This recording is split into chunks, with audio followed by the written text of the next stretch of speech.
And we're back. It's October 18th, 2020. The Alchemy Bros. We got Remy and we got Eric and we got myself, Walter. What's up, guys? It's been a week. What's up? Hey, man. Low key, like we were talking earlier, this week was actually a little long. I've been like feeling good, but because of my incident that I'll share with you guys at work yesterday, drained me. Someone yelled at me at Have work. anything to do with Mercury being in retrograde? I think so, man. I don't know. But other than, I mean, it's been a good week. I've been really like happy and just, trying to get as much as I can done throughout my days still. So that hasn't changed. How's the art going? I finished a photo of my mom. Oh, nice. I think I'm gonna keep that to myself though. I never knew you drew. Well, I know you drew, but not like professionally, I guess. Stop. You blush. No, I didn't. Well, I used to really enjoy it back in high school. I started when I was like I was like 5 years old. I remember like when I lived in Mexico, that's all I would do is just draw. And that's how I spent most of my time. And yeah, I mean, something I always enjoyed, but I never really, I think right now, like the drawings that I showed you guys before, those ones I like just barely figured out how to do. Cause I mean, you could tell, like this one, like it's okay in my opinion. Yeah. But then like, okay, this one, August 27th, and then 2 days later, I kind of like figured out a little bit more, and that one I think is a little better too. Right. Yeah, that one's the Heath Ledger one, right? Yeah. And I think it's about like the type of emotions I put into it, because I really love Heath Ledger. R.I.P. R.I.P. Man, rest in power. Jeez. Yeah. Another great one taken too soon. Too soon, too young. Yeah. It's always a good one. Man, I know. I wonder how he would have been in the third Batman movie. Yeah, seriously. Would they have made a Joker just with him instead of Joaquin Phoenix? That's true, though, because that one was good, too. But I don't know. Joker was good, too. I honestly think they still would have made it because DC's always like they didn't care about like starting over again with someone else, They've done it several times. Yeah, but that's the reason I'm not a big fan of DC movies, because they're always kind of rushed. Yeah, they feel rushed. Like which one? The Batman versus Superman was. Dude, the motherfucking Justice League. Come on, you couldn't build up a story for everybody. Like, there's still no Cyborg story. I guess they were supposed to be intertwined with like the stuff we saw on TV, but I don't know. Yeah, no, it's too rushed, and I was disappointed. Like at least Marvel, I still liked the films. Don't get me wrong. I enjoyed the films, but just the way it was all tied in together, I was like. You were expecting more. It could have been better. The ones better. the ones I did enjoy were the Man of Steel. That one was good. That was dope. Yeah. That was good. I almost watched it the other day, and then I saw that they had a 2-pack for Deadpool, so I bought that instead. Yeah, nice. That one's always good. Deadpool's funny. I've never seen the second one. No, the second one's okay. The second one was okay. The first one was better though, because it was just it was really good. Yeah, the second one was just like a middle finger to everybody. Did you guys hear about the cameo idea that like the fans wanted Deadpool to play Stan Lee, to replace Stan Lee? That'd be funny. Oh, so they're gonna do Deadpool ones? That's cool. That'd be hilarious. Honestly, that's funny. That would be funny, and I think Stanley would love that. Yeah. Like just replacing, like, cause Stanley passed away, man. You know. Yeah, another one, another one bites the dust. Yeah, but I mean, he lived a long life, so I'm happy. Heck yeah. He fulfilled everything that we're trying to do. And more. And more. And then some, yeah, man. Excelsior. Creative worlds.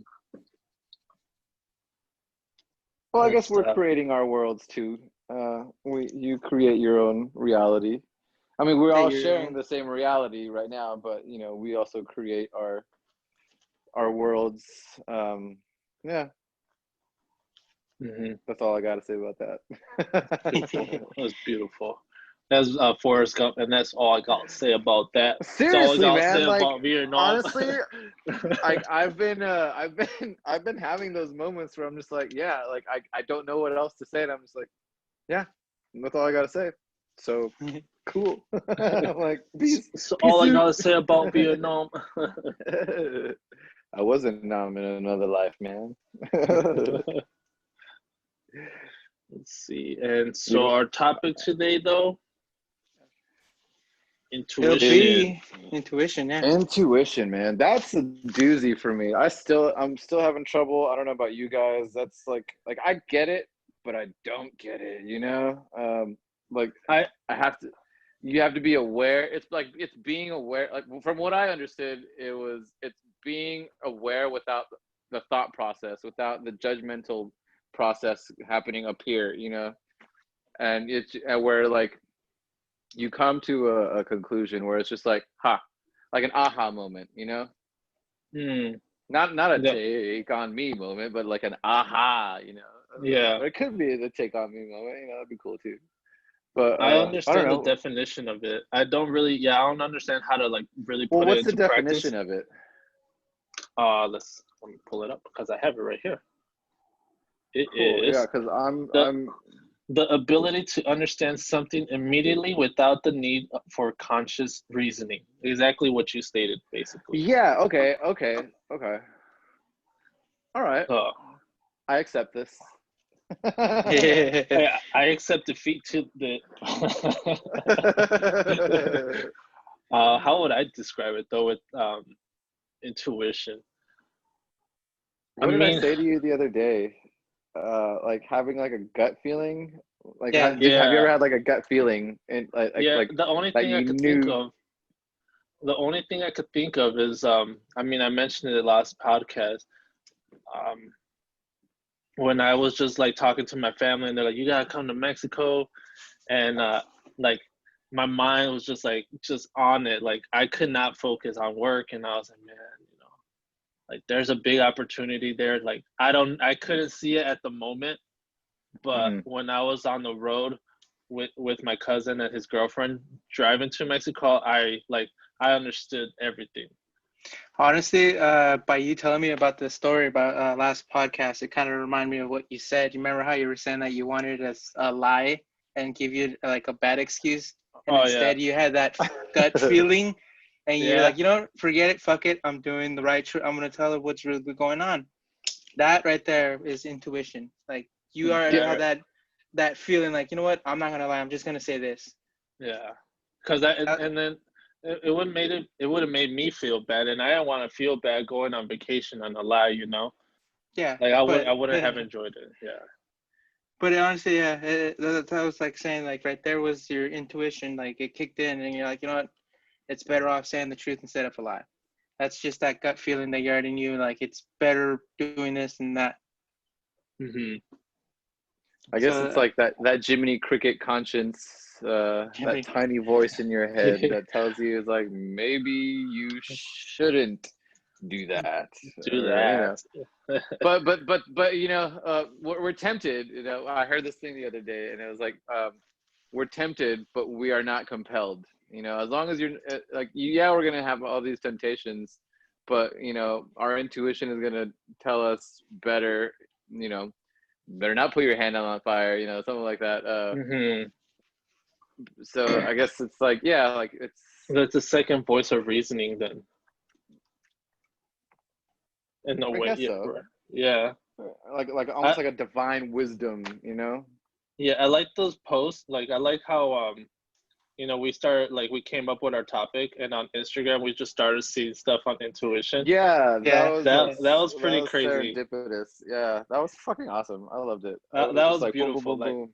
Yeah, like the whole week, like we were just like getting like intuition. I was like, dude, like I sent the first one. I was like, yo, like speaking of, and I think that was like the day we came up with the topic. It was like 30 minutes after we first recorded. Yeah, the universe works quick. Things.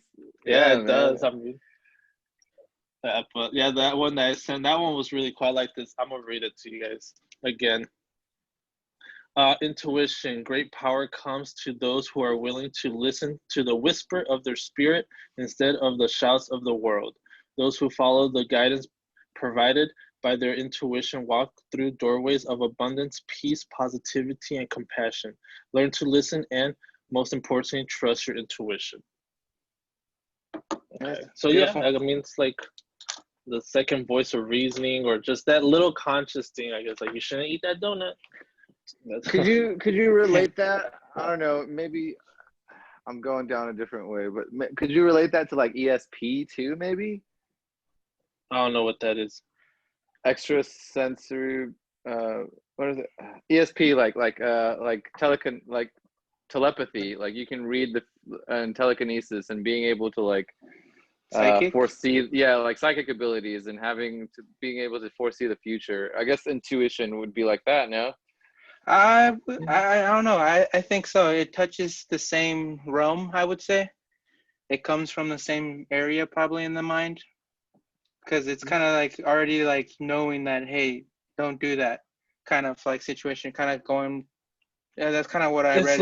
It's like the bottom of it. Then if it's like to my understanding, because how you were saying it, that was really beautiful. Like it's the same realm, but let's just say it's barely like a needle picking at that realm in a way.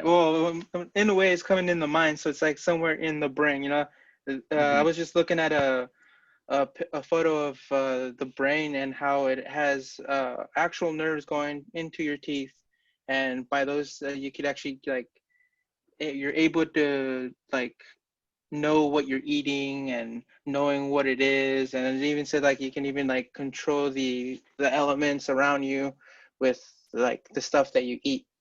I totally believe in that, man. Like especially like now with the knowledge that I possess, it's like I am very careful of where if I ever eat out, I'm like really careful of like who touches my food and like what sort of mood they're in, and like because I totally believe in that, like where if you're touching my food and you're in a shitty mood, like that, those are gonna go into my mood. Like your emotions are gonna go into my food, and I'm gonna feel some sort of way. I could be ready to bite into this juicy, delicious burger, and like I think it's prepared the way that I want it to be prepared, with love. You know, that's what that extra ingredient is, man. Love. It is. It makes a fucking difference. It does. Remember, Eric and I, it was a group of friends of us. Last time we went to the escape room. We went to Buffalo cool. Wild Wings afterwards, and I ordered a burger, and they brought me the wrong burger, right? And the waiter's like, no, I'll take it back. And I was like, no, it's cool. Like, trust me, believe me, it's cool. She took it back, right? And she brought me the right burger, and I ate it, and it wasn't like, it was made rushed. You could feel it. It didn't have it. Yeah, and I didn't enjoy it at all. And I was actually remembering that too. I was like, no, like you can leave this one. It's cool. Like, I'm not upset. Like, leave it. And she's like, no, it's fine. It'll just take a couple minutes. I was like, yeah, that's what I don't want it to take. The food's here already. When I make my own food, or when you make your own food, you're just like, oh, you put so much love into it. You're like, yeah, I'm gonna put this. Like if you're making a sandwich, you're just gonna make the ultimate sandwich, you know? Yeah. For yourself, or maybe if you want, you can share it with somebody else. When my cousins, they ask me, they're like, make your rice, dude. Like when we have family cookouts here, like bring your rice, dude. Nah. And they're like, how do you make it? Just love, bro. It's just love. It's a little bit of salt, tomato, and love. And it's almost like a flex too, because you're like, you know that they're gonna like it, and you're just like, man, I gotta make it the best fucking rice I've ever had. Just like orgasmic.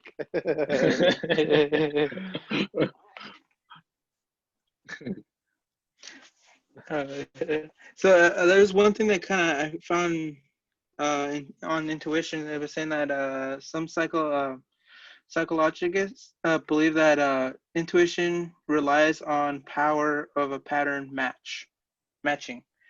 So like a pattern that kind of just, in a way, like let's say like your habits, a pattern like a habit, you start getting that intuition as well too, like going towards like, okay, let's say like you're trying to eat healthy.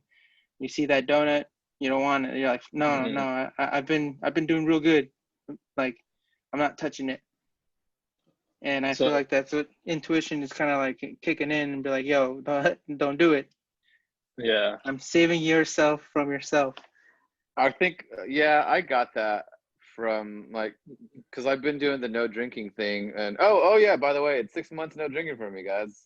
Yeah, Nice. Congrats. Cool. That's awesome. So 6 months no drinking today, but I'm still around it, you know. Like my parents drink alcohol, you know, and it's like it's around me, it's available, but I don't have that feeling of where it's just like I'm gonna get this drink real quick. But sometimes I'll have like if I had a really bad day at work, or like if like I'm really kicking myself for something that I did in the past, and I'm just like, you know, I'm sinking, you know, and I start to feel that backslide, and I'm just like, no. Yeah, no, that's good though. It's good that you fight it. That and like meditation, for sure. Meditation helps. Just putting myself, like allowing myself to feel that the booze doesn't have a power over me, you know, or nothing, or actually just like nothing has a power over me unless I give it that power. You know, it can be food, it can be booze, it can be sex, it can be whatever you want to, you know, whatever I guess what do they call it? Attachment that you have.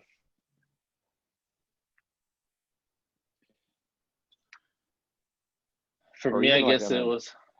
Go ahead. I was just gonna say, I think for me it was more of the video games. Yeah, that really gets into you too, because I always fight. I always have to fight myself not playing games. Yeah, I don't know, but like right now, I don't know. I mean, I guess the only thing I'm really fighting is the urge of self-pleasure. I get you, man. I get you. But I mean, you have to play with something. Yeah, man. You gotta air it out. I'm meditating. I read. I draw. I gotta do whatever, like, not to do that. Maybe you have to play an instrument. That's what I was thinking too. I was last time I went to the bookstore. I actually I was like, man, guitar doesn't sound like a bad idea. And I've had multiple guitars. I had an electric guitar I left back in Illinois. I had an acoustic guitar that I sold to Adrian. I don't know what the hell he did with it. But yeah, pawn shop. Probably. So I'm probably looking to pawn shops for it. Gone through desperate times, and I've had. What? It broke out for me. What?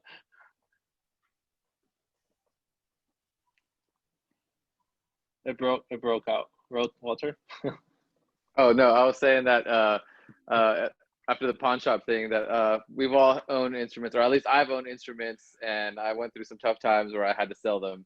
You know, so it could be. But yeah, man. Intuition, right? Intuition, and I guess that ties in with the third eye chakra, which is our next chakra down the list, right, Eric? If I'm not mistaken. Yes, you're correct. Sometimes I be that way. Can you recap on the other chakras? Oh yeah, I can. Which one do you want me to recap on? Please. Or not even just recap, but just like name them from top to where we're at now, or from bottom to where we're at now. Okay. Let me grab. It's right here. So we have the first one is a root chakra, which that is like kind of like in your tailbone, right? Tailbone area, yeah. It's like kind of like the roots. Like your basic trust kind of thing. And then you have, let's see, number 2, the sacral chakra. That's kind of like above the navel, belly area, lower belly area. And that's where we get like our sexuality and our creativity. Mm-hmm. Tailbone. Then the third one's going to be the solar plexus. Solar plexus? Solar flex, man. Flex. I really like the solar plexus because that just gives you a lot, because that's where our willpower comes from, and that's just like, I feel like I got a pretty strong solar plexus. That's not blocked at all. Yeah. And that one's, where's that one at? That one is in the center of the navel up to the sternum. Yeah. It's like in this regional area thing. By that top abs. I'm gonna put top abs. Yeah, your 8-pack, where your 8-pack would be. And then that will lead us to, I believe, the heart chakra. Yeah. Yeah, that's one of my favorites. I don't know about y'all. Yeah. Because the color is green, man. That's the color of green. Who doesn't love green? It's the color of nature. I love green. Bud. I was about to say that too. I was gonna say money, but money doesn't really mean anything to me. I mean, it's good to have it, but yeah, if you don't spread that thing around, it's like manure, man. It starts to stink up the place. Yeah. And then the throat chakra. That one's blue, area. Right? It's like a light blue. So heart chakra by the heart, obviously. Mm-hmm. Throat. And then that leads us to the 6th one would be the third eye. That's my favorite, I think I have to say. Although I don't understand that. It's so funny that we're on this now, because like the journey that I've been on, I see all these memes now on Instagram, and it's I don't know if you've seen the Leonardo DiCaprio one. Dude, yeah. When he's like where he's like, yeah. Oh, yeah. And he's got the third eye open. Like, there's something so mystical about you, and it has like all these different colors shooting out of his aura, and his third eye is open. I was like, oh my god, that's hilarious. I was like, it me.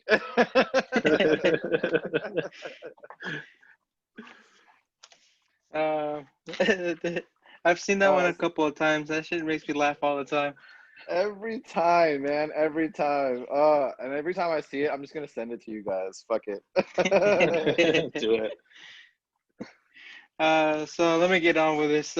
So of course the chakra is number 6. The color is indigo, like a dark blue, almost purple.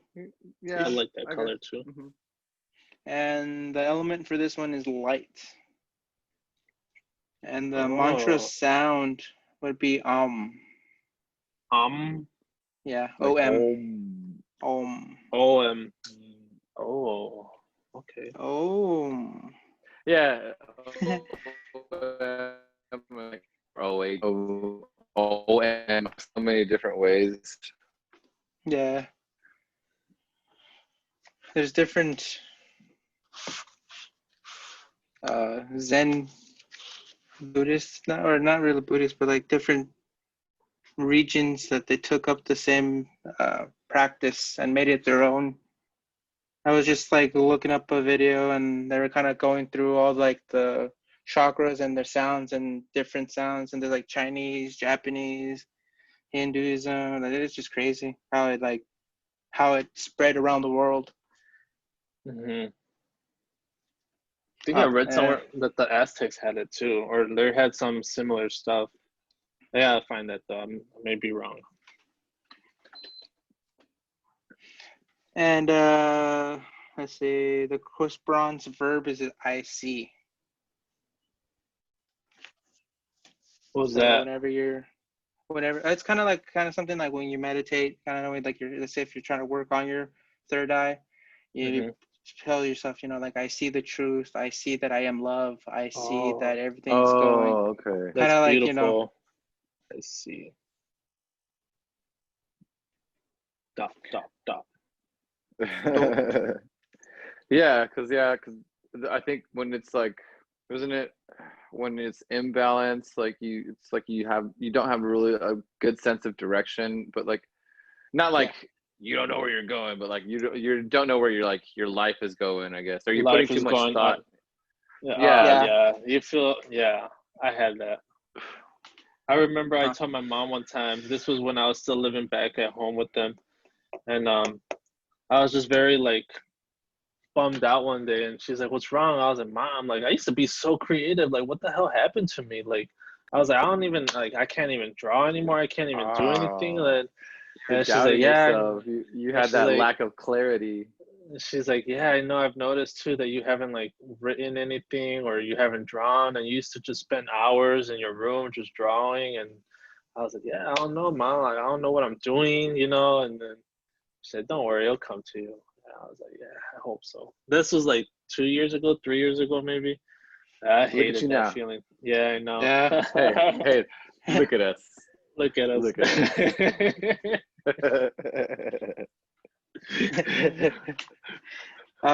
So that honestly, like what we were just talking about right now, that is one of the tell signs that your third eye is blocked. Is the struggle of finding meaning in your life.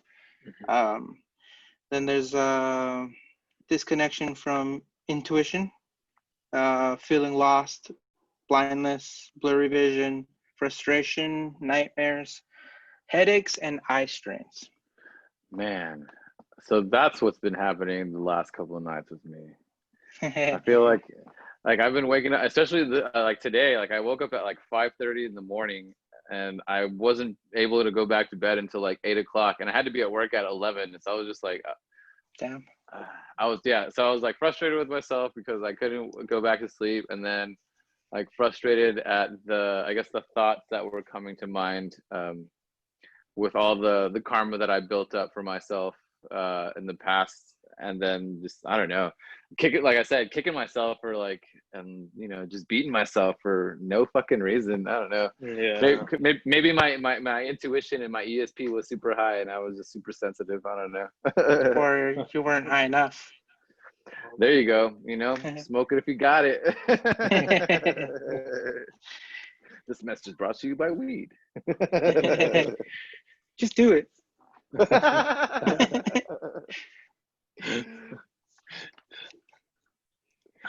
So what else? I was gonna say. So what else is like how else can you tell that we have a block in our third eye? I feel like it's kind of have to be like one of those intuition things. Like you have to have that gut feeling that you're just like it, like kind of like the way it's saying because I've like Remy was saying right now, like when he like 3 years ago he felt like he was lost, like he didn't know where to go, what happened, but everything was right there in front of him. He just had to.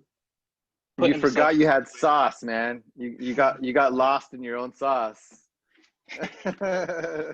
It's crazy too because I used to I remember like when I wasn't drawing again. I used to tell people, I was like, "Yeah, bro, I used to be I'm like, or I used to be like, I could draw really good." And they're like, "Yeah." I was like, "Why don't you draw something right now?" And I was like, "Yeah, like people put you on the spot like that." I was like, "I don't feel like it." Oh yeah. And they're like, "Well, why not?" And I was like, "Oh, I could write really good, man. Like people love the stuff that I write." And they're like, "Well, write something." Or why haven't I seen anything that you write? I was like, because I don't feel like writing something. So it's also at the same time. I at the same time too. I guess I knew I was capable of doing that stuff, but I think for me it was more of like how I'm remembering it. Like I used to like I was okay with it just being in the past, you know. It wasn't something that I was like, I should continue practicing there or something. And I knew I had the ability to do it again if I wanted to. But I think at the same time too, it was more of a like I saw too much time being put into it as well, maybe.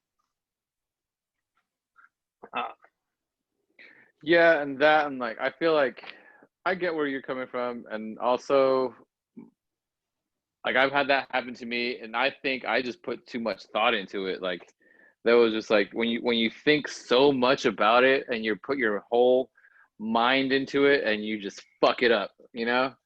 Yeah. Instead of like relaxing, and you, because that's what they always tell you, you know, when you relax, man. If you relax, like you'll be in the flow and like things will just come to you, instead of like you're so adamant and stuck on like it has to do it this way or it's not gonna work, you know. It's like, yeah, and then you basically just shit on yourself for trying, and then everybody laughs at you. Look, he's trying. It's not cool to try, bro. Yes, it is. It is so cool to try. Don't let anybody tell you any different. You try it. Try anything. Fuck your friends if they laugh at you for trying. So like they not now, your friends. So now when I draw, I like do like the darkest mark ever, and then I use like my fingers to like build from it. I'd hardly erase. Like I'll erase more eyes than anything, but anything else that I like draw, I just go with that. I was like, if I fuck up, I fuck up. Bob Ross said it best, you know. We all make happy little mistakes. Yeah. I love it. I fucking love Bob Ross. The Holy Trinity, man. Bob Ross, Steve Irwin, and and Mr. Rogers. Mr. Rogers.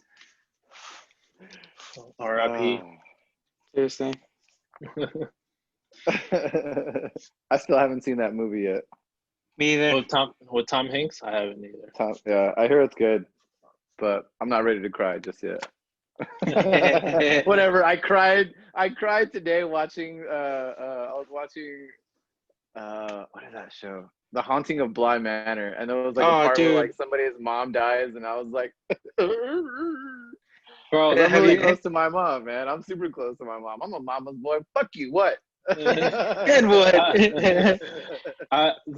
This is like the oddest movie to cry to. The Martian with Matt Damon, where he gets stuck in in Mars. I actually low-key I cried because like he gets so happy that he's getting lifted from like Mars, and he's like, I was like, oh, like shit, dude, like how like the mindset that you have to not go crazy on being in Mars alone, and you just know that they're coming for you now, like, you know, they're gonna take you back to Earth. And like I was crying when they like pick him up, and I was just like, oh my gosh, that's so beautiful, dude. Oh no, and then now that you say that, it made me think of Interstellar, and like when he's falling through like the quantum realm, and he's like, oh my god, and he finally meets his daughter when she's a girl, and then he finally sees her again when she's all old, and I'm just like that was a good one. That was a good one. So good. I love those movies.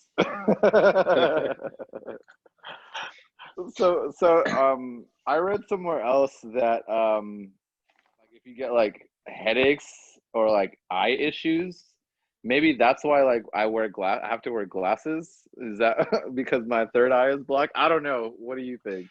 Honestly, like I just recently started wearing glasses, so I kind of feel it. I always felt like I don't know. Or is it just old age? I don't know. That's what they say, but I'm not that old though. I mean, me either. I got a compliment the other day. Somebody told me they thought I was 26. I was like, thanks, man. I appreciate it. I'm 36. That's how old I thought you were when I met you. Facts. Well, he's like, no, bro, I'm 35. I was like, fuck, bro, I thought you were like 28. I guess but I mean, if as far as the glasses coming right now, I read The Secret. I mean, the woman in The Secret that wrote, you know, the shares the book The Secret. She says that it's more of a mindset thing. That we wear glasses because we think it's old age. So our mind just agrees with that. Mm-hmm. Well, I've been wearing glasses since like 8th grade. So you're right. I don't agree with the old age thing. But go ahead. And she says that she actually got her vision back by remembering what it was like to have 20/20 vision. Shut the fuck up. Yeah, bro. I mean, it's in the book. Read it. Yeah, bro, read it. Yeah, I try to listen to The Secret at least like a chapter a day. How many times I listened to that one? I was thinking about that the other day. I was like, if I can, like, that book, I've listened to it like 6 times.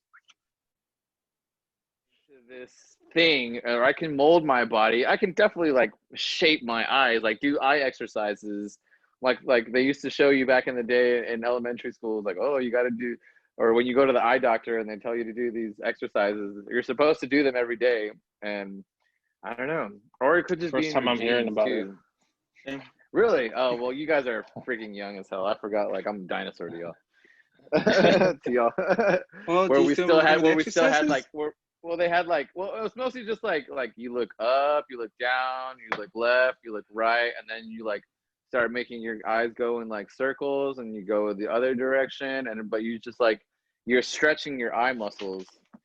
And yeah, all of a sudden you're just like, oh shit, and you end up on the floor. Doom. Let's pop them on and just throw them. I'm gonna do that. I'm gonna do those exercises and see if it works. Cause honestly, like I really just started maybe a year now that I've been wearing these glasses, but I have I said maybe it's been 3 years that I've noticed my eyes been going bad. So that's finally I was like, you know what, I'm gonna go to the eye doctors, and they're like, yeah, you need to wear glasses. And but honestly, I feel like for worse, like as I keep going to the doctor each year, it gets a bit better. My eye has. I don't know. Maybe my third eye is getting blocked little by little. Last time I went to my doctor, he's like, "Dude, your eyes have not changed for 5 years." I was like, "Yeah, I mean, what can I say? You've been stunted, man. You haven't been growing." It's like, keep doing whatever you're doing. I was like, I don't know what I'm doing. Like, well, just keep it that way. I was like, all right, cool. No, one of these days, bro, by the time I'm 40, like I want to have 20/20 vision. 40/40 vision. That's terrible. No, by the time I'm 40, I think I want to try and have 20/20 vision again, be able to do the splits and have abs. Yeah. Hey, dude, those are possible. Do it. Yeah, really? It's gonna crush it off. Yeah. I don't know. So, I honestly do feel like maybe the third eye could be due to that.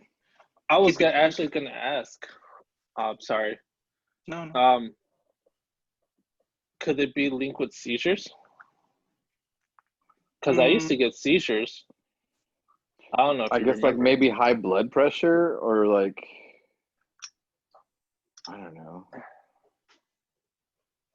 Isn't that like where your pineal gland is supposed to be, around that area, or like if you go straight back into it?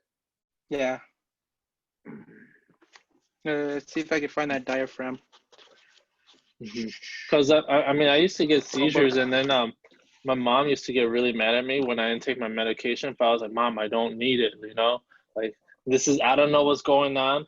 Like, why am I getting seizures? But is this in the book? Yeah. Can you see it? Okay. Yeah. See, okay. So I'm thinking maybe if there's a way to flex that with your brain, and I could possibly have 20/20 vision. Yeah, that's possible. But that's desire, and I can't go that route. So I gotta find a loophole somewhere. You gotta ask, believe, and receive. Yeah. That's and meditation. Meditation helps, my friends. It's the truth. Try it out if you. I love meditating. Like, it's like working out on any kind of muscle. Your brain's a muscle. You gotta work that shit out. Dude. So I've had really crazy meditations. I was meditating, the other day.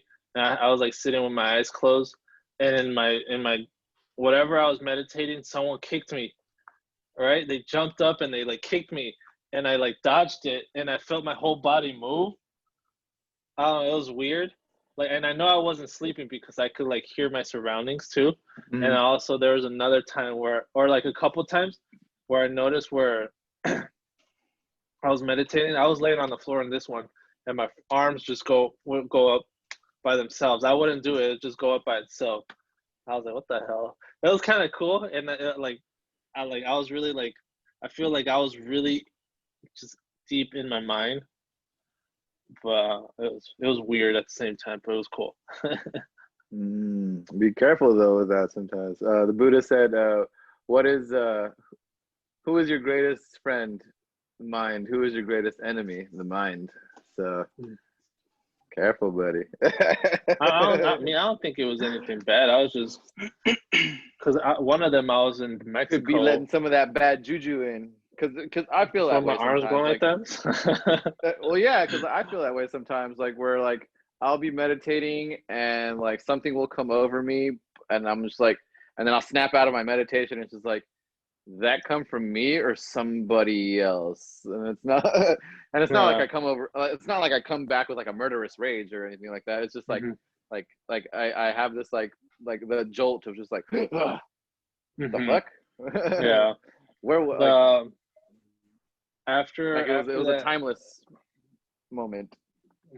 After that, that customer was yelling at me yesterday. Like I try to meditate, and I could just meditate was like me like beating up someone. I was like, God, I don't want to think like that, and it was pretty bad. Like I was trying to like erase it and just, but he like really drained the hell out of me. That it just really got to me, and I was upset. Even this morning, I think I was a little upset still because I text group my family. I messaged my family and I was like, has anyone read any books like I've been telling you guys to read? And my brother's like, good morning. And I was like, yeah, there's one person who hasn't read a book. Whoa, ego, bro. Yeah, I know, dude. I know it's pretty bad, and yeah. But like at the same time too, my pride, I was kind of like upset still. So I like apologized to anyone. My sister said she read, and then I was like, cool, good, keep it up. And then my mom's like, Remy, I love you, and I was like, I love you too, Mom. Fucking, she just fucking sideswiped. She's like, I love you. Whoop. It's like, you haven't read either, Mom. No, just I know you haven't read it, but I love you too. Oh man, that's a hard one for me too. Is just struggling to like not impose my ideals on other people too, and that because I can see where my ego can butt into people's lives like that. With like I said, with my whole not drinking thing, I caught myself like telling my dad for a while. I was like, you should cut back on your drinking. I was like who the fuck am I to tell a 65-year-old man to cut back on his drinking? Like, do whatever the fuck you want, bro. Just, you're not hurting nobody. You're hurting yourself maybe, but you know, I'm not gonna go that route. You see, karma, bro. Karma. Instant. She's quick. She be quick, that one. Like a fox, that one. I swear. In French, she would be called La Renard, and she'd only be equipped with her cunning and fly and fleet of feet. I don't know.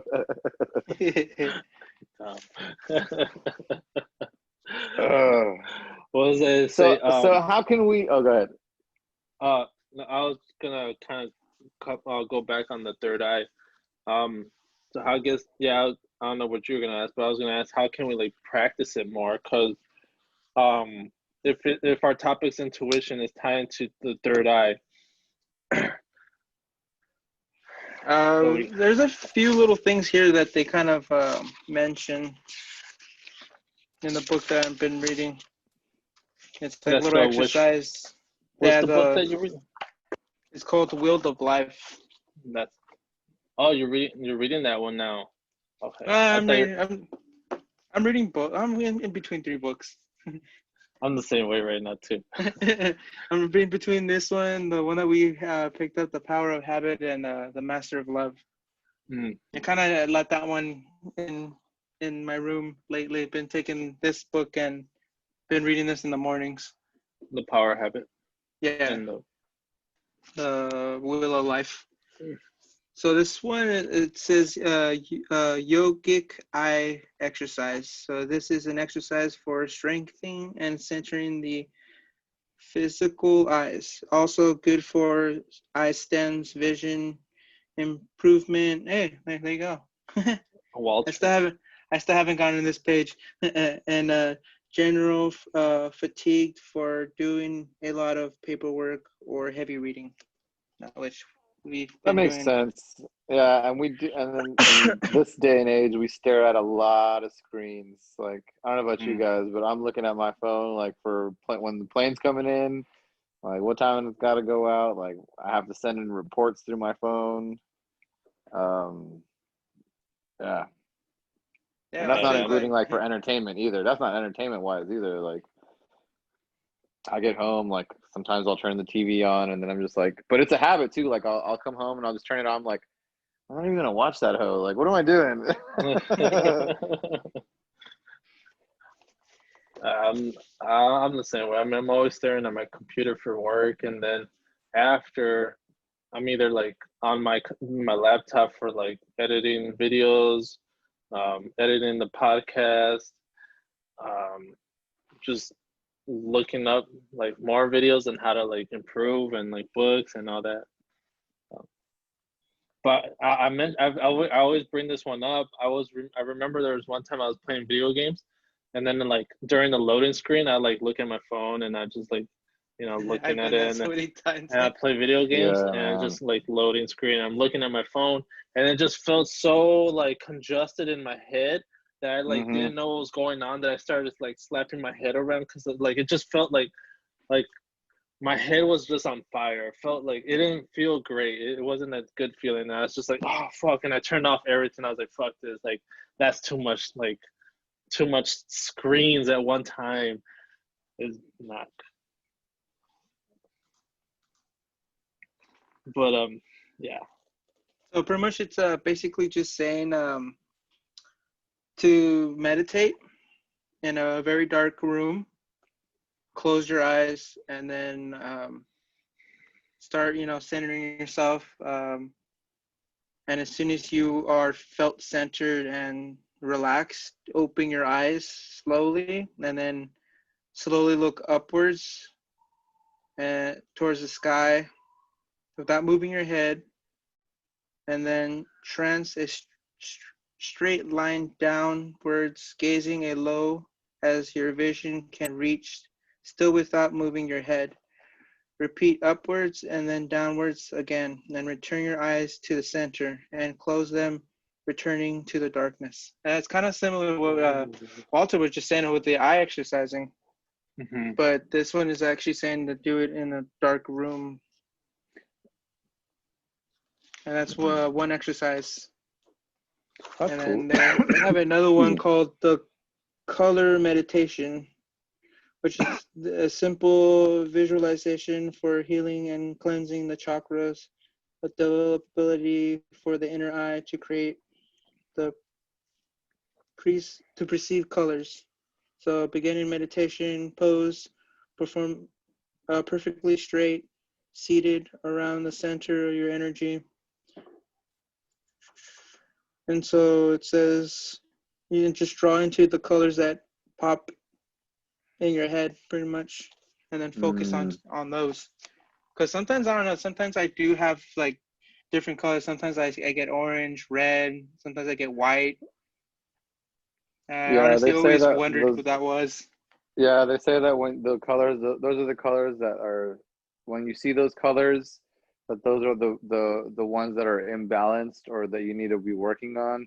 I heard something like, or where was it? I read something where it's like, it's that type of meditation, but instead of like in a dark room, you're in the sunlight and you're facing a white wall, and your shadow is cast on this white wall, and you're looking up at the sun, you're looking up at the sun, or you're looking at your shadow, and you're looking at like the nape of the neck of your shadow.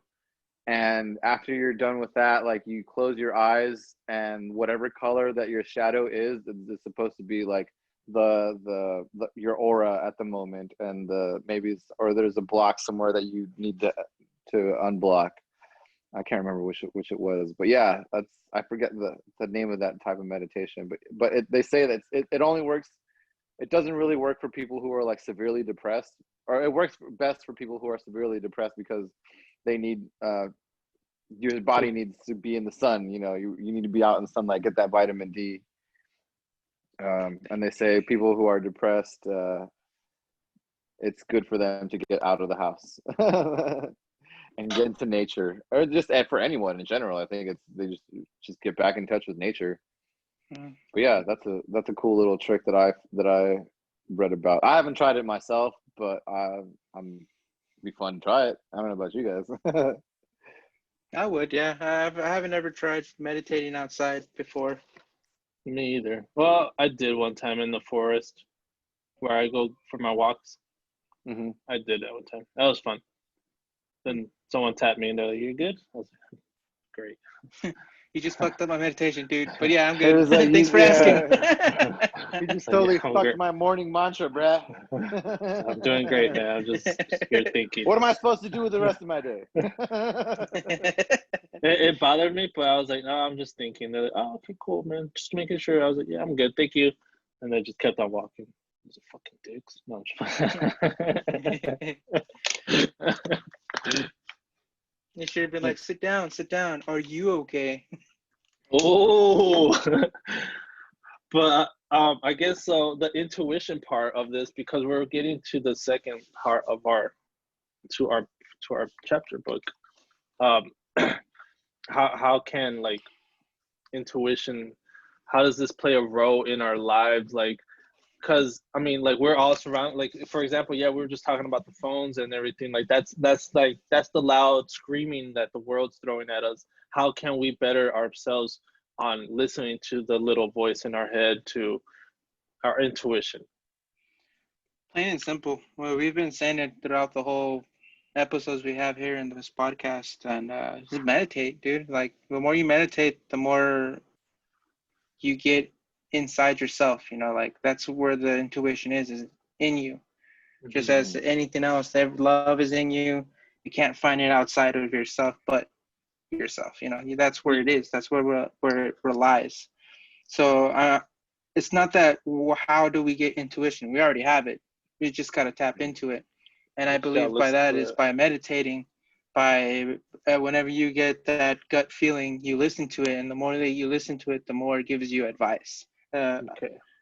I haven't seen any research or anything, but I've seen a lot of like, not memes, but quotes and just people like saying, like if the more you pay attention to it, the more you listen to it, the more you are able to get that intuition to kick in. Would it be that like because I'm trying to start doing this thing, I've heard like I forgot what his name was, but he was like a multimillionaire, and then I listened to this guy named Case Kenny on Apple Podcasts, and he was talking about the same thing, where he says like when he gets a thought in his head, he acts on it within 30 seconds. The multimillionaire, who I forgot his name, he says he acts on it within 5 seconds. Would that be it? Would like when that thought comes to your head? Because I've done it before where I'm like for example, I was like, man, I'm not gonna wash my dishes, and I was like, something tells me like, wash your dishes. I was like, all right, it's only gonna take 5 minutes, so I like wash my dishes. Is that like the intuition, or? I would say yes. Yeah, that's like basic intuition, I would say. There would be more times when you'll get it. Like I know if I had it before, like when I'm like, you know what, someone invited me to a party or something. I'm like, you know what, I usually would always say like, I'm good, man, and something inside me just like, you know what, go, dude. Like you need some fun. And then so I was like, you know what, fuck it, dude, I'll go. And then something great happens. Like I end up having fun. I ended up meeting a friend that I haven't seen in a long time.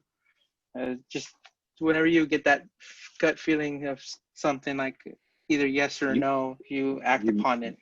Yeah, definitely. But sometimes you gotta take it upon yourself too to discern, is it going to be beneficial? Yeah.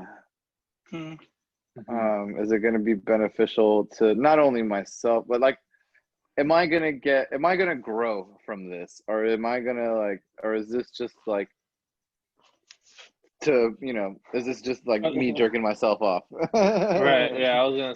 Yeah. Cause I mean, so is there like good intuition and then bad intuition?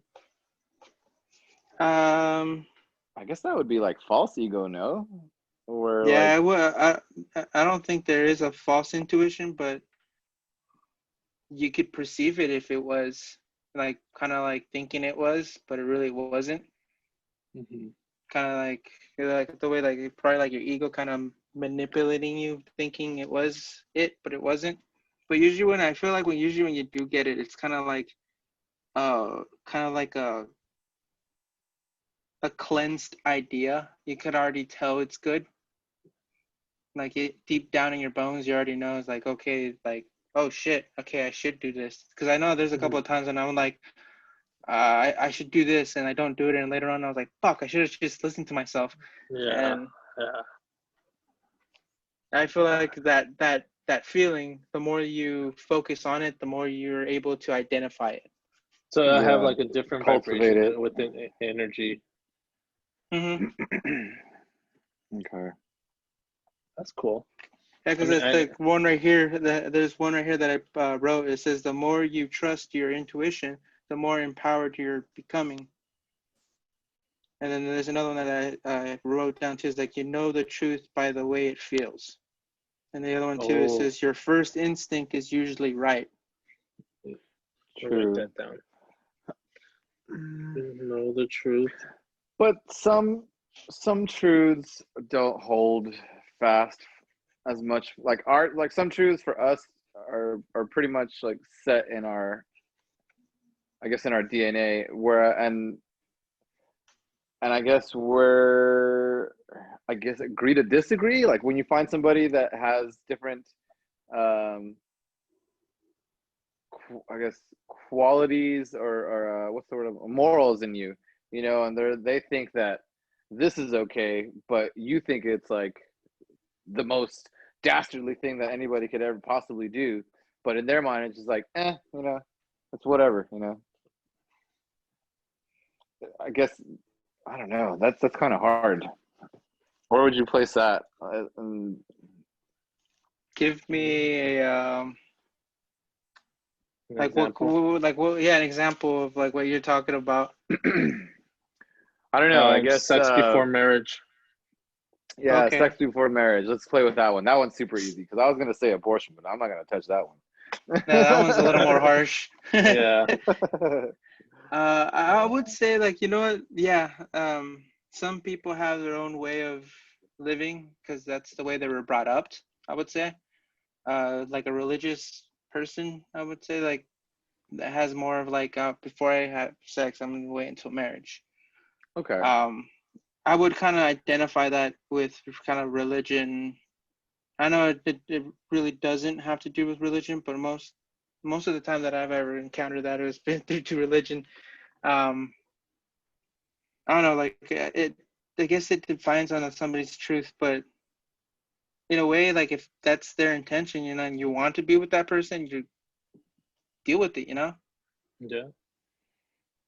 You're just gonna have to write it if you really truly love the person. Yeah, because she may not know you. Because she may not know you a freak. Easy. She wants to save it for Jesus. So all right. Okay. You may have to plant that seed, man. I don't know. And I guess this kind of brings us to what's 11:11, guys, here in San Antonio. I wish I could read faster because this book is fucking great. It is pretty cool. It is pretty cool. Dude, just the beginning of it, dude. The prologue, dude, was fucking amazing. Yeah. Just learning about what's her name, Lisa Ann. Seriously. Her endeavor, Lisa Ann. So I guess we're gonna tie this with intuition because in a way she how she was going through like that bad habit, and then she came up with that crazy idea where she was out of shape and she didn't have no money, and she's like It first started with like she was like, what was it? Betrayed. Yeah, she was betrayed by her husband, right? Like she was like she got left by her husband because like I don't know, like something happened. She was at it like he was having a midlife crisis too. Like he wasn't in his right mind either. Well, and I mean, they I think that just that household itself was very negative energy. So they both kind of went like, instead of riding it together and like rowing together, they kind of went like this. Yeah. Instead of being because I feel that way. Like I'm with this person right now, and like we're going through the same things, and I feel like we're stronger for it. And it's just like instead of being like, instead of in my mind being like, oh, I can totally not be with this person because they have this terrible habit, maybe make them aware of that habit and just, create better habits with each other, Yeah. That's what that's what that general guy was talking about too. I don't know if you guys remember that part in the prologue. I like that one there. Yeah, that one was good too. I highlighted that part too, where he says, here's that. Oh, go ahead. A community was a giant collection of habits occurring among thousands of people. Yes, dude.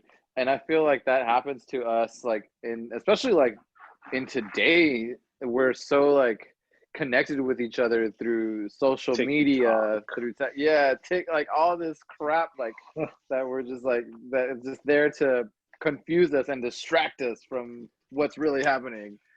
And it creates a hive mind, and that's why I say, like, when if your friends laugh at you because you like reading and writing poetry, fuck them, dude. Like what have they done with tell them to suck it. Like, what the fuck have they done lately? I'm creating something. Yeah, because I remember this girl at church. She invited me to go eat dinner with them, with like the whole church group, and I was like, nah, I'm gonna go home and draw. And she's like, draw? Who goes home and draw? Who says that? I was like, no one says that. That's why I'm gonna go do it. And she's like, that's so weird.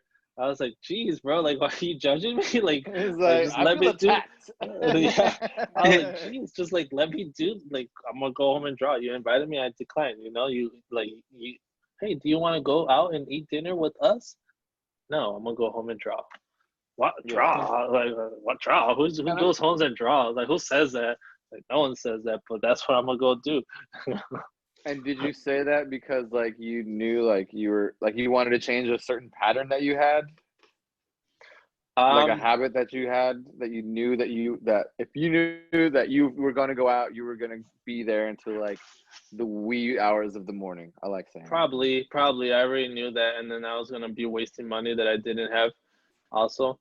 Okay, well, that brings me to my next thing of like the other thing that I liked in the book, and they talked about the keystone habit, and it says by focusing on one pattern, Lisa had taught herself to reprogram the routines in her life as well. So she wanted to get out there and she wanted to go to Egypt. She wanted to trek the fucking desert, but she was just like, no, wait, you know what? I have to be in good shape. And she woke up, where was it? Wherever the fuck she was, she woke Giza. up.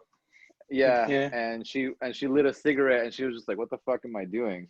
This is disgusting. It wasn't even a cigarette. It wasn't even a cigarette. A pen. Oh, yeah. It was a pen. She lit a pen. Yeah. She thinking was, like, it was a cigarette.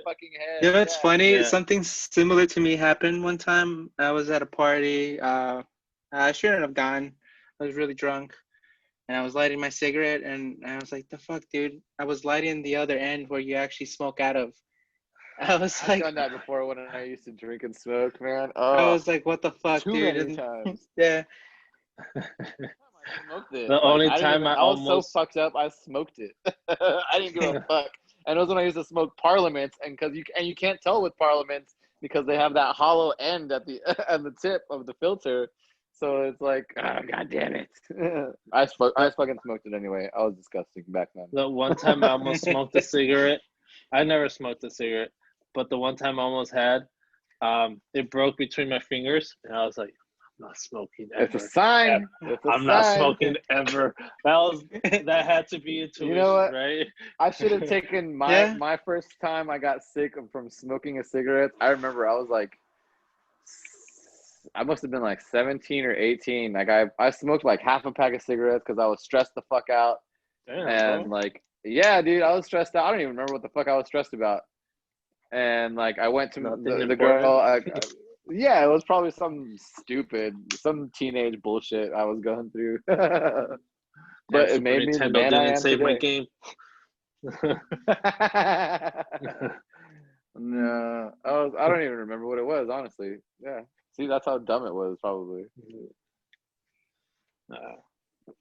But yeah, going back to the book, yeah, so focusing like on like me, I didn't want to be in a shitty person anymore, and I felt like drinking brought out my shittiness. Like, I know we're all shitty on, some of us are kind of shitty on the inside. We're all not fucking glowing diamonds, you know. Some of us are polished turds. But that turdiness comes out even more when the drinking is involved. I feel in my experience. Honestly, that's how Lisa kind of began her journey, was by started drinking, and then how like she kind of started to like spying on her husband, and then one night going over to the girl's house and like pretty much threatening she was drunk her. as shit, dude. Threatening her to come outside. She was gonna fucking smash her face. I was like, oh, West Side, damn, Lisa, World Star. And that's when she finally decided that she had to do something different, and that's when she went towards the pyramids and stuff like that. And fucking took off, which is awesome. That's crazy though. I've seen like a lot of people do that during this pandemic, which is kind of shitty at the same time. But nah, it's like I get what they want to do. Like, they want to get the fuck out and like experience something else, and especially now that fucking flights are cheap as shit. Yeah. As long as you're being safe about it, you know. Yeah. Wear your damn mask. Wear your goddamn mask. I kind of did that in a way because at work, this was when I worked in the office, and I just felt like I was getting like all these people were just like calling and just like, bro, you know, COVID. And I was just like, yeah, I know, you know. And like, I'm losing my job, and I just like, it just kind of like drained me, and I was just like, I'm gonna quit. And then I quit, and I went to Mexico with my uncle for a week, which is the greatest time there.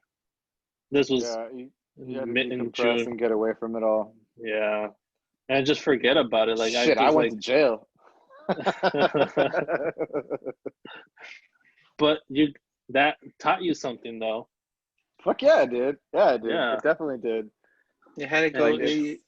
Got isolated. Yeah, I had to put myself through hell to reach the top. You know, to get to this to the heaven, to the good parts. You know. Mm-hmm. And a lot of people like, I had a friend come by the other day because my parents are getting rid of some beds, and they came over to pick them up, and he was just like, well, what are you doing, man? Like, what are you doing these days? I was like, I really don't do much. Like, I'm on house arrest. Like, I go to work, I come back, like I read, I meditate, I work out, I eat well now. Like, I really think about like the things that go into my body. And he's like, you don't do shit. And I was like, I just explained to you that I do all these things. Like, what do you mean I don't do shit? He's like, you don't drink, you don't do drugs. I was like, you mean I don't live the life you do? No, that's not what I do. That's not my game anymore. And I almost felt like he was like fucking with me because like he thought like I was the chump, you know? And I was just like, all right, homie, like, you live your life. Like, I'm not trying to fucking tell you how to live. Like, this is the way. I'm just explaining to you, like, this is like what I'm doing for myself because it's good for me. Like, you go ahead and you do yourself, man. Like, and I can already tell that he was buzzed and he was kind of shit faced, and Like his girl was driving the truck, and I was like, I already had a feeling that it was gonna be like that, and like it was just kind of weird. Not weird. It was. I had a feeling. My intuition kicked in. I was about to say that. And my intuition kicked in, and like I kind of prepared myself, and where I knew my ego was going to be attacked because I'm not the person that they like. I'm still the person that they knew. I just don't, I don't drink. Yeah, I don't, I choose not. I have made a decision for myself to not, do those things. And I've had, so it's just different people are he probably will come. Yeah, they just come up. Honestly, yeah, people just come at you. Well, just people come. Like I said, what did I read the other day? People will come at you like differently, like and treat you like you're crazy when they don't, when you don't acknowledge their disrespect to you. They treat you as difficult. It's something like that I read. Like they treat you as you're the difficult one when you don't take their shit. And I wasn't taking it. I was just like, all right, cool. Well, take the bed, peace. His chick is super cool. Like she was just like super nice about everything, like grateful about having bed, and like he was just like not happy to be there. Like it was a fucking burden. Like I'm just like, all right, bro. Like you're getting this free shit, but whatever. Ungrateful. What it is, what it is. Ungrateful. Sorry if y'all are watching this, man. Like I'm just saying facts. Like you were there.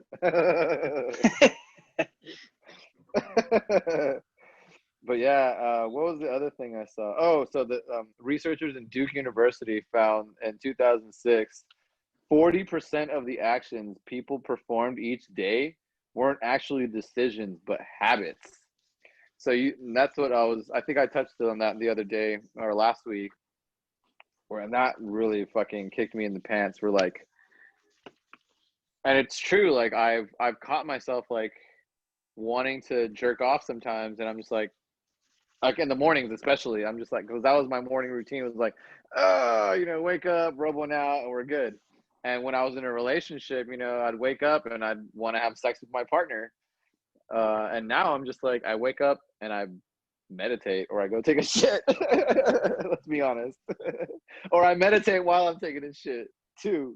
Always fun. Because yeah, man. Because I mean, there's 24 useful hours every day, and I gotta maximize each one. Maximum effort. I start waking up at 4 a.m. I go on runs. I need to start waking up like that, man. Like when I wake up, just like get the fuck up and like. It's hard. I have a struggle doing that, dude. Like this week it has been hard. Like I've been waking up like at 9, and like the last 2 weeks I've been waking up at 7 in the morning and doing things. So like this week it was just kind of hard for me. I felt that too. I know tomorrow's gonna be hard. I mean, I'm waking up tomorrow at 6, so it's not that bad. But I was gonna put it to 4 o'clock, and I was just like, do I want to? I was like, 6 o'clock isn't bad. And well, I mean, I guess it ties in with the book too, because I mean, at least we're understanding our habits and like trying to create new ones, and understanding like our bad habits. I go to bed too late. I need to start going to bed a little bit earlier so I can wake up at a decent time. Not feel lethargic, or eat this salad instead of having fucking shepherd's pie and feeling like I ate a ton of bricks, which I love shepherd's pie, by the way. That sounds good. I love shepherd's pie too. Who doesn't like mashed potatoes, man? Seriously. But yeah, I think that's it's just important. The important thing is understanding our habits. Mm-hmm. Learning them, and you just gotta find what they were saying in this book. You have to find what is the keystones they were saying, or what was it? Yeah, it was the key. The key. Let me find. I highlighted it. Highlighted it. The one that the Keystone Habit. That's what it was. Oh, what page is that? That is on the prologue.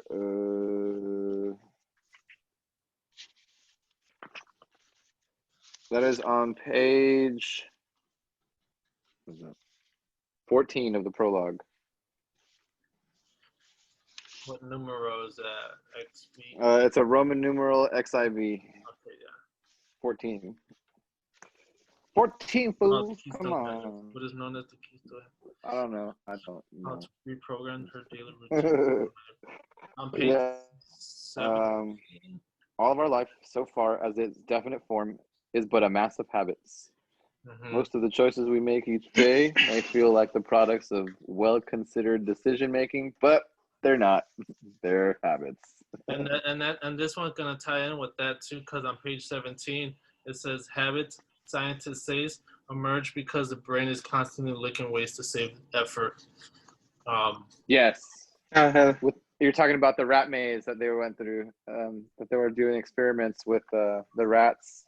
Yeah. And trying to get like habits and distinguish habits between habits and memory or something like that.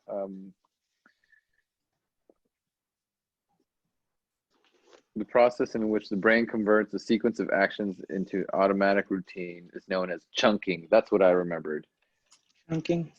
Yeah, when you're chunking, because it's true, man. Like I find myself like, especially at work, the safety routines that I have to follow, like it all just kind of like in the beginning, yeah, you have a process of like you got to do this, that, and now it's just like I chunk it all together, and it just comes automatically to me. You don't even yeah, but that's yeah, it's just a habit. Yeah, you gotta become aware of that, because I remember working at the airport, like they tell you to like they showed me a graph where like throughout time it was like you're aware, and then I forgot something else, but because you're doing it so consistently that you become less aware because you're so like used to it. Right, like, you become complacent.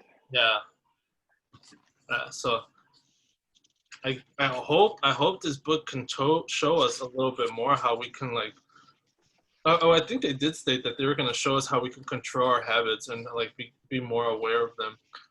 So I'm actually really looking forward to that, because like that the airport one is a good example to like begin with for you.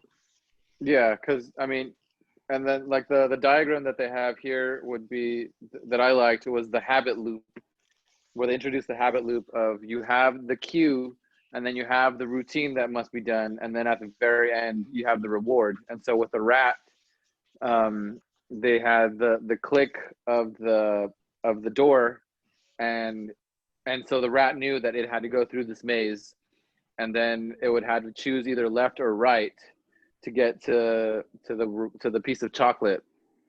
And then little by little, like week after week, like they could show, because it had a bunch of like electrodes tied into its brain, that there was a less brain activity once the mouse knew the certain activities that it had to perform. Yeah, the routine that it had to perform in order to get this reward.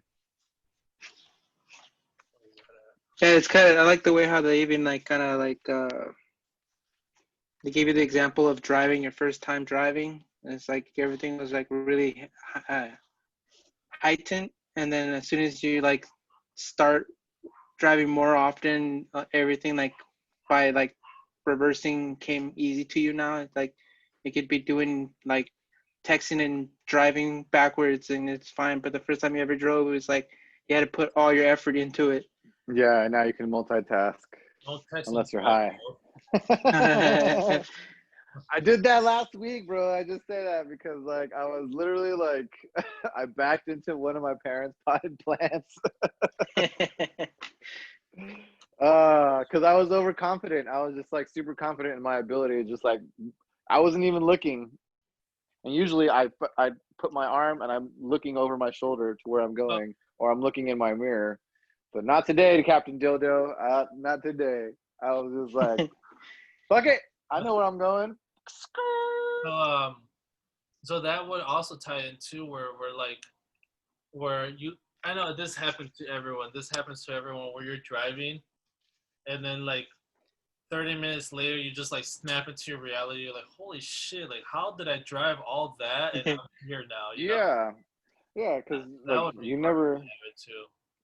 I like that. Where it's just like, yeah, because you basically are driving a 4,000 pound vehicle, or I don't know how much they weigh. You're driving a fucking 1,000 pounds of steel and engine and flammable things inside of it, and your mind's not worried about that. It's just like It just knows, though. Sunday drive. That's the crazy thing about it. It just knows. Like, You're basically, yeah, you're towing 25 gallons of gasoline if you have a big car. I think that's what I think of. I mean, I think it's kind of cool when that happens because it just kind of shows you how powerful the brain is when it comes to certain things. I think we lost Walter. Oh, there he is. He's back. He froze for a second on my screen. Come here. Okay. No, but yeah, honestly, like after your brain finally gets it into a habit, it just kind of does that. It goes on autopilot, and you're just fine. But then, also in the first chapter, like it talks about the man Eugene, and he lost his memory, and that's what I'm kind of scared of in the future too. Is that there's like you can have a brain embolism and like, or it's in your DNA and you get on an early or like you say like if you're not using your brain, if you're not using your muscles, they're gonna atrophy. So I feel like reading these things and talking about these things with you guys and with other people, it's really helping me keep that cognition going, because I know at some point it's going to be out the fucking window. I'm going to revert to being a baby, back to diapers. Hope not. Well, I mean, it's funny because like you're born and you don't know shit, and then you die and you don't know shit. So you're trying to say as humans, we just don't know shit. We don't know what we know. Oh, that blew my mind.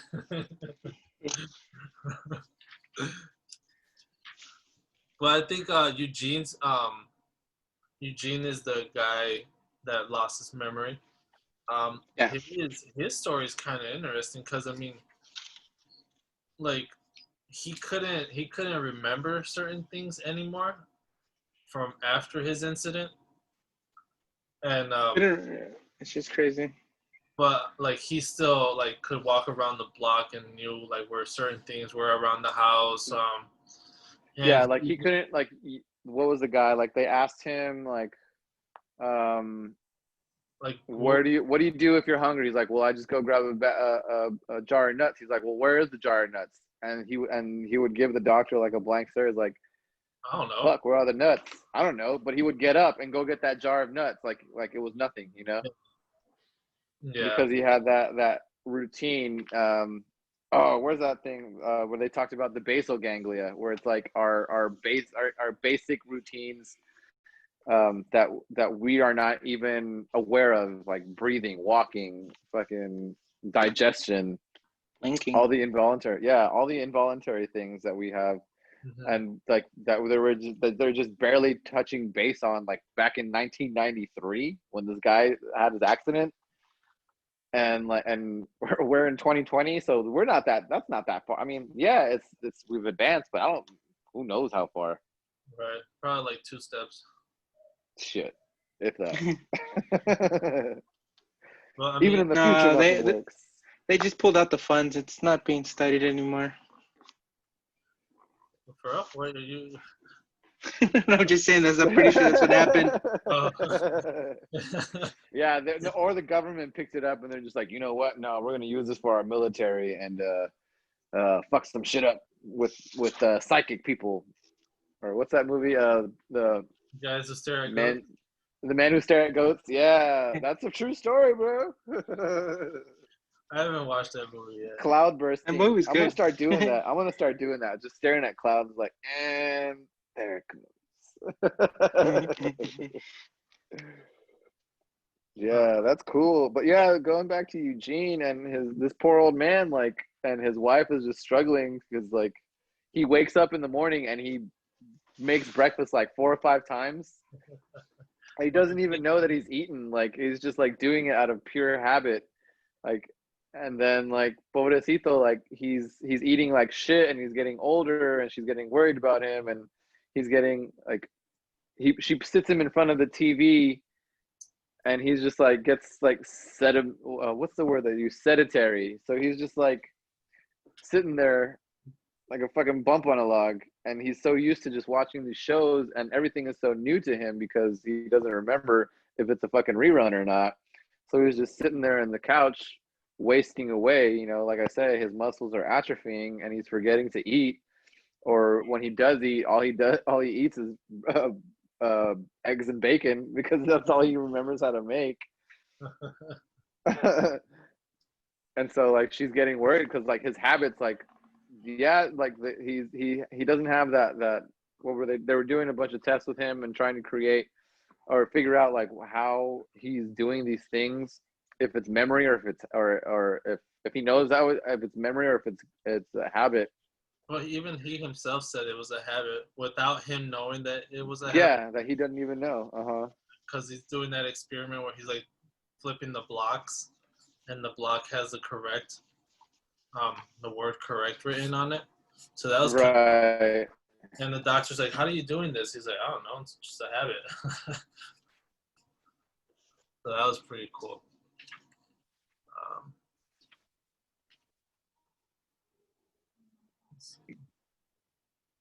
I'm excited to like read more into this book though. Like what is it gonna teach us too? Yeah, I'm actually really excited to see how they're gonna show us to identify our own habits. I think that's up to us virtually. That's really up to us. And really discovering like what we want to, what's something about us that we would want to change. Like I know for myself, it was, I wanted to stop drinking and start working out a little bit more. And I thought, and the way I thought of it, it was just like the longevity. If like I'm 36 right now, I'm going to be 37 in January, and maybe someday I want to have kids. Well, I shouldn't say someday because I do want to have kids, but I'll have kids, and like I want to be able to experience my fucking kids. You know, I want to be the 60-year-old Superman dad. You know, meditating in the Antarctic.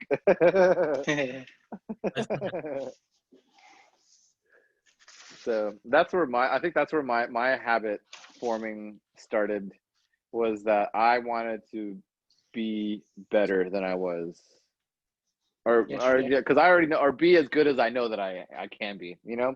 Yeah. For me, it's always wanting. It always has been to wake up early, because I always slept till like 12. So I was like, there goes my day, you know, and I knew it was a waste of a day, but at the same time, I was like, and then I'd be more tired than ever because I slept till 12, so it's just like overriding the brain. Mm-hmm. I agree with you. Yeah, I'm just figuring out your night patterns too.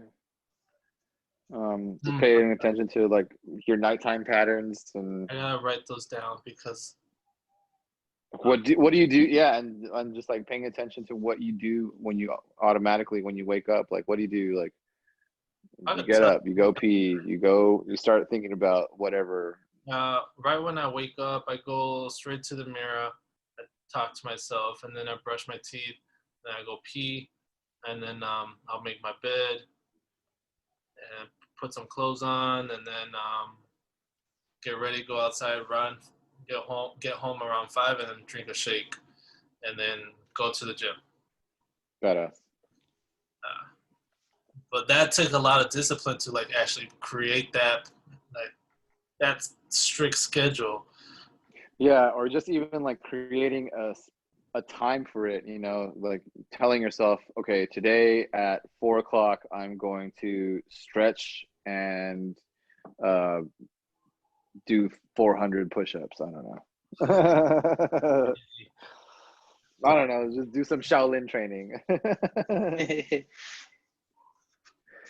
Because that's what I did one day. Like I literally like I bought myself a practice sword because I do want to start like just fucking around with kendo, and I'll show you my sword. Hold on. Not in front of the kids. It's basically it's plastic, man. It's like a plastic sword, but it's pretty fucking heavy. Hold on. It's actually kind of cool. Yeah, so it's pretty heavy, and like I tell myself, okay, today I'm gonna practice. I'm gonna practice. I'm gonna practice. I'm gonna practice, and it's just like getting into, and I don't even have to be in the mood. Like I just do. I have to, because otherwise, myself for not doing something I wanted to do. You know. Mm-hmm. Is he freezing? Yeah. Walter, you're freezing. Might as well work out. Yeah, I'm freezing. Yeah, my connection is really bad. I don't know. Completely understand. I was like, what did he say? Was he freezing? There it goes again. It froze on my head.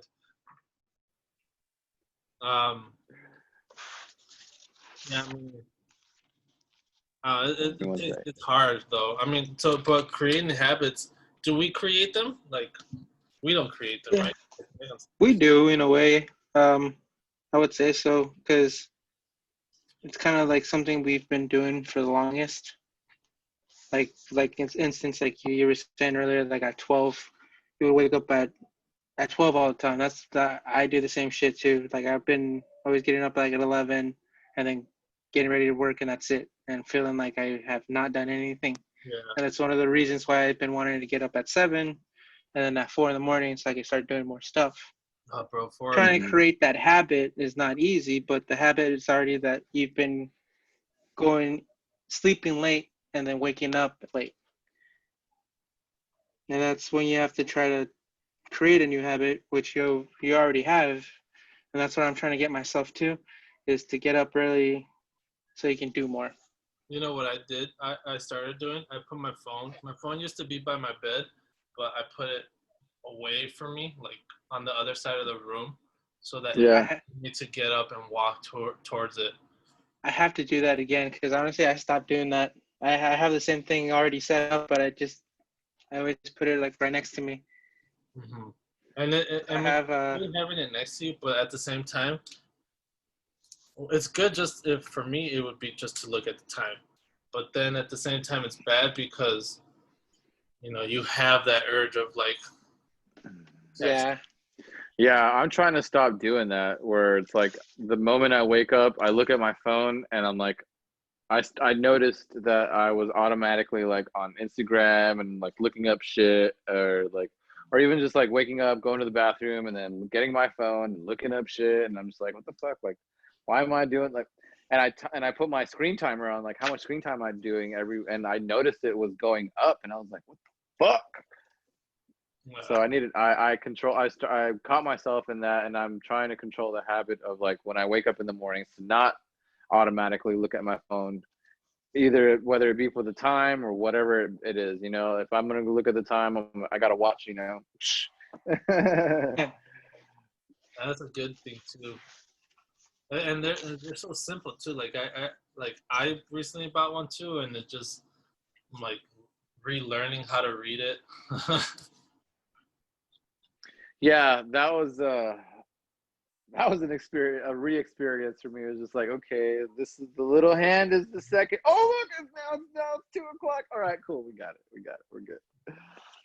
Yeah, and I was actually thinking about getting an Apple Watch, and I was just like, I'll wait. Honestly, I've been on the same boat too. I'm like, I want to get one, but I was at the same time like, it's the same thing, like you're beyond your fucking thing. Yeah. But it's so cool. You get to be like Dick Tracy. He's like, come in, Dick Tracy. Or the only reason I think I would want an Apple Watch is for when I go to the gym, so I don't have to have running. Yeah. I would like to. Yeah, or just get the other thing where all it measures is your biometrics, and you don't have to worry about your cell phone. You just worry about your biometrics. Well, no, What is it? The Fitbit. For the music. Yeah. Well, that's another scary thing too that I've been reading is that like they're getting people used to wearing things, and pretty soon like they're gonna get to start getting people to implant things in themselves. So now you're gonna get like in your ear headphones, like you're not gonna be able to take them out ever. That's how they get you, man. That's how they get you. They're gonna start scanning you and putting you on microchips. I'm just kidding. Microchip me away, man. Don't get me started on my fucking bullshit conspiracy theories. Because I actually read today. That's another day. The whole social distancing. A doctor said that it was like the worst term that you could use, social distancing. That they should have used physical distancing instead of social distancing. Yeah, because now that you're implanted in people's heads, like, oh, I can't be social, like I can't hang out with my people. What? Why? Because you're gonna kill your people. That's why. It should have been called physical distancing. And that's something I said too. I was like, this is not even social distancing. What they're trying to do is so that we fear speaking to people. But yeah, like you said, I could go too deep into this too. Another day. Maybe when we're not recording. Off topic. Yeah, it was way off topic. Eugene, R.I.P. Well, he became a big help in the science industry with his brain, because they did say that he was that his brain charts were improving with his habits. So I mean, you could teach someone who doesn't know something new habits. What page is that? Testing me on this. Hold on, because there's that he's I got. didn't know there was a quiz.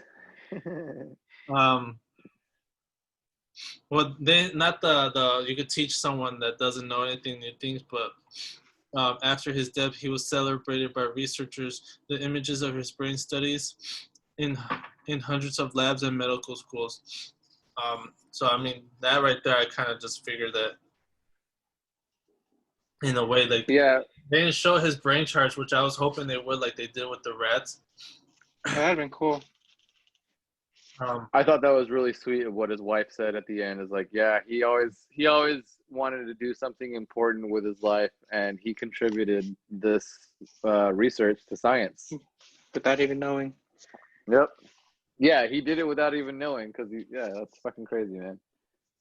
And I think he had a moment of realization too with his daughter, where he like. Oh yeah, that was beautiful, dude. I almost teared up right there, dude. I'm not lying. Yeah. I almost teared up when I read that, and I was like, dude. And then he died. Yeah, like that's crazy, right? Like he knew she was his daughter for that moment.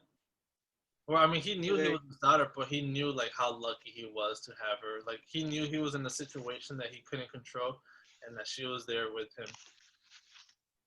And yeah. Habits would that, in a way, that wouldn't be intuition then, in a way, because habits is our daily schedule then, if we plan it out. Or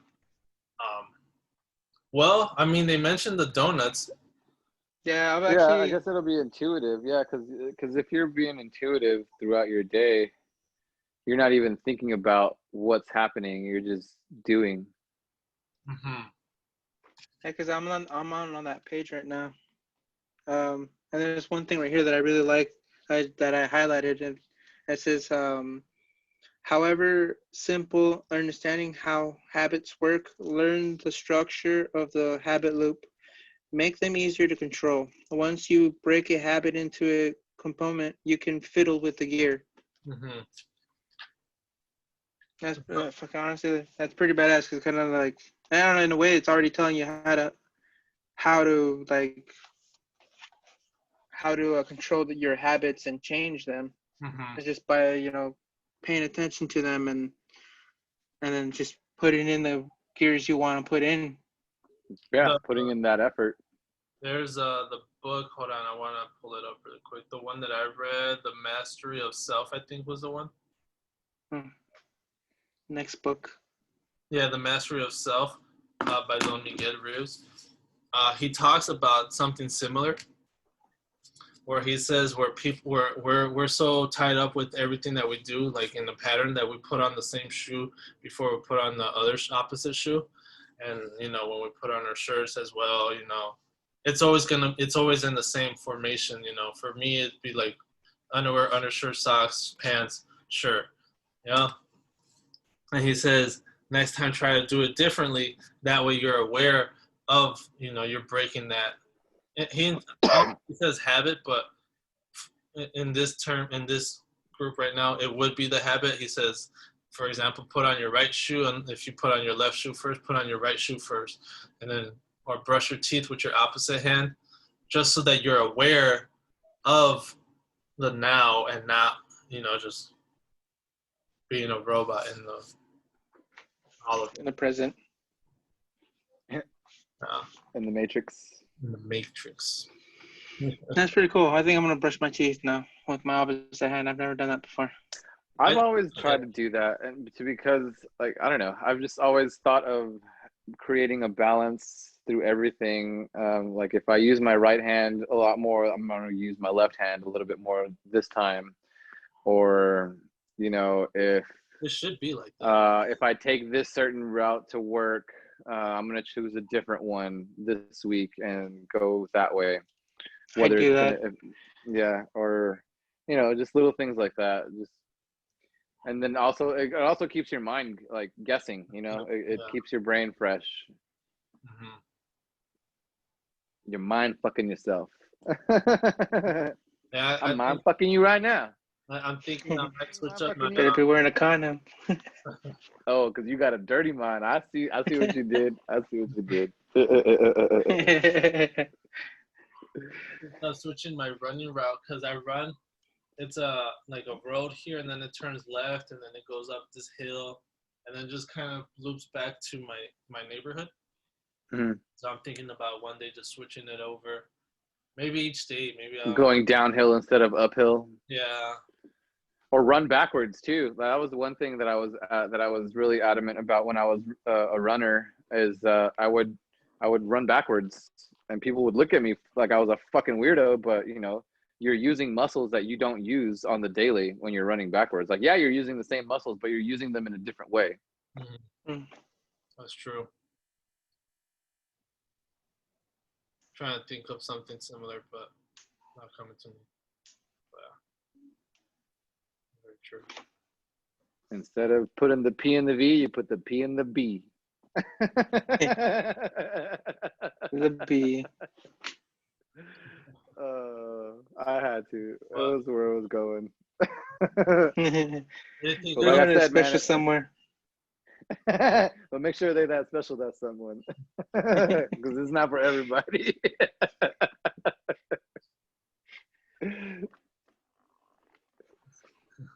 Well, I'm excited to read the next chapter, guys. I don't know about you. R.I.P. Eugene.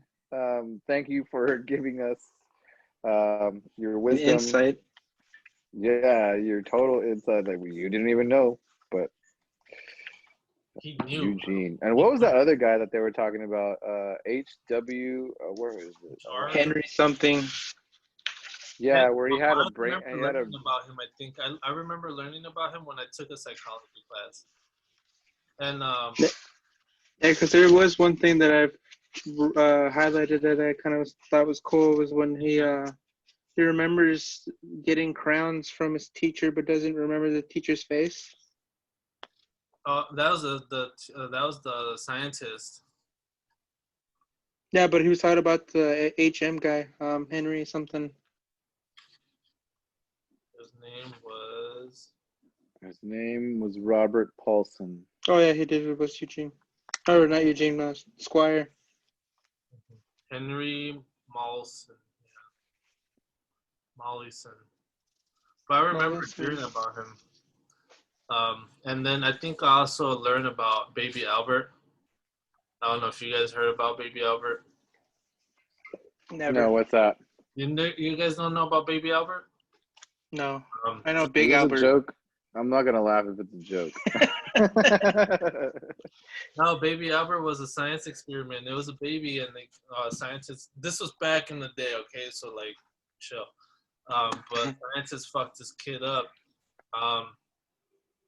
What they would do, like, they would put Albert, the baby Albert, on the table, and then they would bring a white rat to him, right?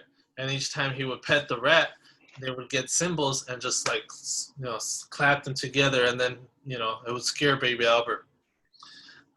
So they formed a habit in a way, and so each time they would do it again and again, where baby Albert eventually became scared of the rat because he knew the cymbals were going to be clashed, but they wouldn't clash the cymbals, so that he was just crying constantly because of that.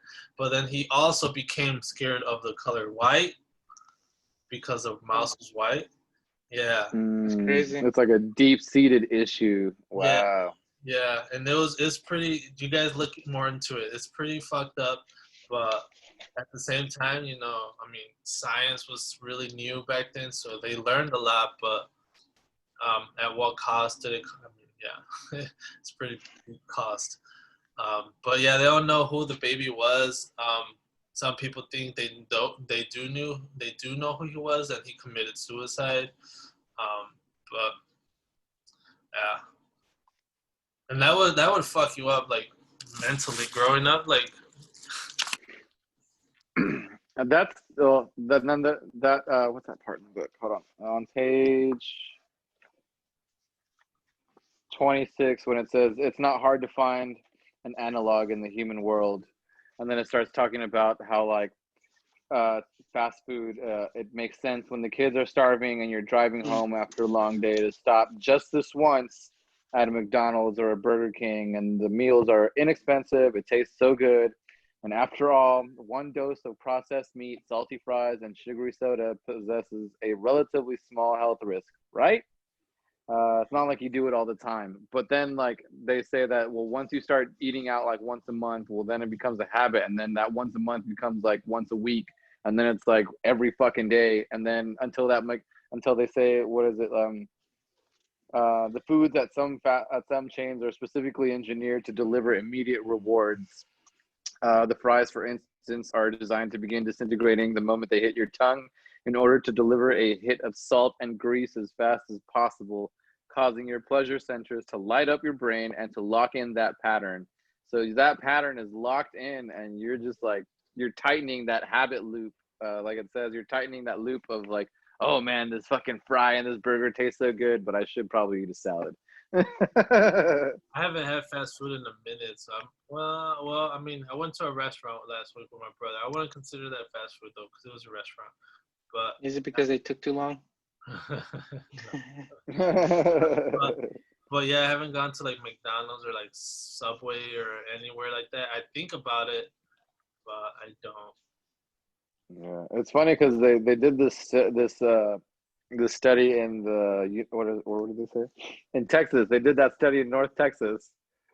When researchers at the University of North Texas and Yale tried to understand why families gradually increase their fast food consumption, they found a series of cues and rewards that most customers never knew were influencing their behaviors. They discovered the habit loop. And that's what they're trying, and that's what all these people do. Like, when you go into the fast food places, they make it look exactly the same as each one. Like, every fucking McDonald's looks exactly the fucking same, because it wants you to give you that experience of this is a cool, this is a cool. You've been here before. It's cool. Nothing's gonna happen to you. You're gonna be all right. We're gonna treat you good, except our food is poison. It takes forever to digest, dude. Yeah, I saw that. Where was it? Like, they did a research where they put out like a cheeseburger, McDonald's cheeseburger, and like not bacteria, like bacteria wouldn't grow on it or some shit like that. I don't know. 30 days or something like that. Yeah. Yeah. It's gross. Yeah, and then so they're saying that when fast food restaurants close down, like it's a specific restaurant that these people go to, these families will start eating more at home than they were before. You know, they go back to their little habits. So that's what I'm saying. So I think like even a small shift in our patterns, like you say, like you wake up a little bit early, or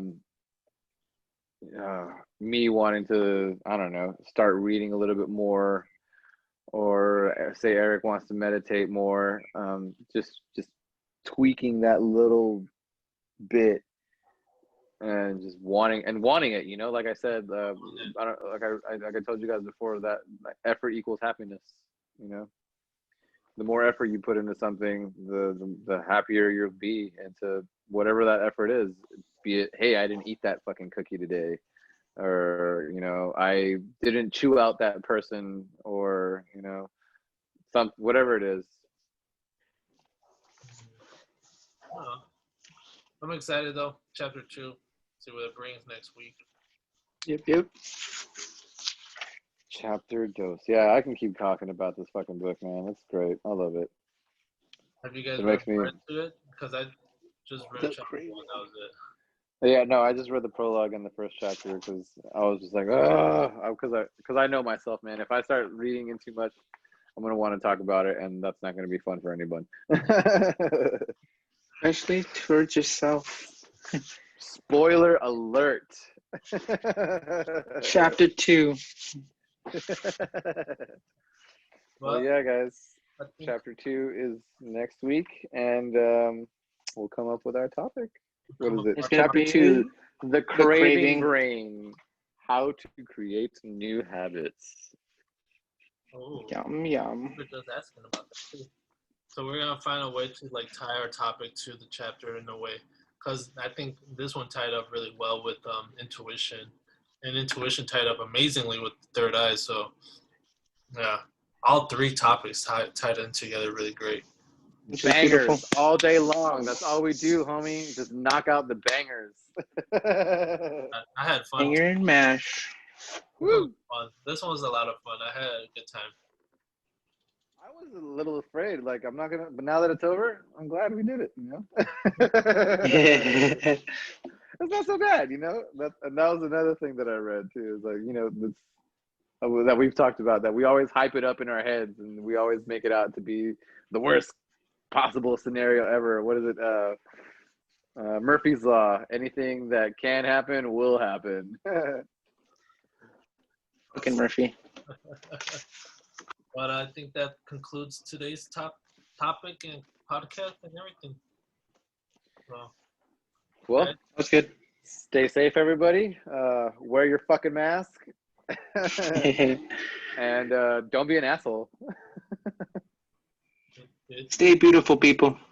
Stay beautiful. Yes, stay beautiful to yourself, to everyone, to animals. And remember, they're just happy little mistakes. Just find alone time for yourself and just grow as an individual. Put your phone away. Just be at one with yourself and your thoughts. I think that's like the best thing that I really enjoy. I like doing. Yeah, you can't really avoid your problems if you're not. Yeah. If you're thinking about them and just trying to better the situation, if the situation can be bettered, you know. It could always be better, and if not better, and it could always be worse. Well, we're aiming for better, man. We're aiming for better. And be the change that you want to see in the world. That's something and that's something. I think that should be our closing for every single time now. Just be the change that you want to see. That's beautiful. You're beautiful. Oh, I know. Bless. Stop, you guys. Awesome. I'm gonna stop the recording, guys. You guys have a good night. Take care. I love y'all. Peace, everybody. Later.